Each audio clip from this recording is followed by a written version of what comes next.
My dear UGC NET JRF Assistant Professor PhD English Literature aspirants. Today my dear learner, we are going to discuss UGC NET JRF exam दिसंबर 2015 का question का चर्चा करने जा रहे हैं। Question बहुत ही इंपॉर्टेंट है माय डियर लर्नर।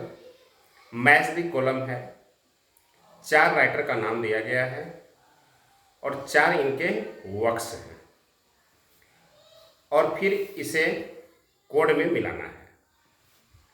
तो पहला है ए है रॉबर्ट बर्टन और इसके सामने जो फर्स्ट दिया गया है अर्न ब्यूरेल।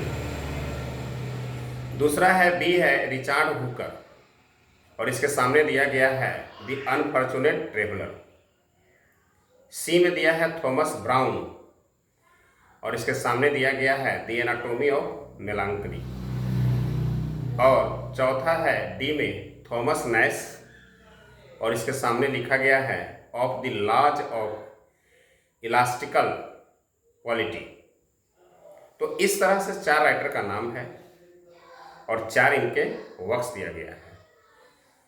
आपको यहाँ पे ये देखना है कि रॉबर्ट ब्राउन कौन सा वर्क्स को लिखे हैं, आपको याद होना चाहिए। थॉमस नैश किस वर्क्स को लिखे हैं, थॉमस ब्राउन किस वर्क्स को लिखे हैं और रिचार्ड हुकर किस वर्क्स को लिखे हैं। एकदम लर्न बाय हार्ट रहना चाहिए, तभी आप कोड सही बना सकते हैं। तो इस तरह के क्वेश्चन बनाने के लिए माय डियर लर्नर, सबसे पहले हमें याद होना चाहिए कि ये जो रॉबर्ट बर्टन है ये लिखे हैं द एनाटॉमी ऑफ मेलांकली। क्या लिखे हैं? Anatomy of melancholy. तो ये ऑप्शन 3 में दिया गया है। तो यहाँ ऑप्शन देखेंगे तो ए ऑप्शन में ए का 3 है और सी ऑप्शन में जो है ए का 3 है और बी ऑप्शन में 4 है और डी ऑप्शन में फर्स्ट है। तो इस तरह से 2 ऑप्शन तो हमारे छट गए। अब हमको चर्चा करना है ए और सी में। इस तरह क्वेश्चन बनाने का यही तरीका है कि 2 ऑप्शन या 3 ऑप्शन आप रूपये छट जाएगा, कम से कम 2 ऑप्शन तो छट ही जाएगा।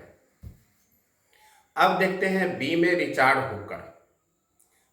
हुकर के सामने होगा, ये लिखे हैं works of the laws of ecclesiastical quality.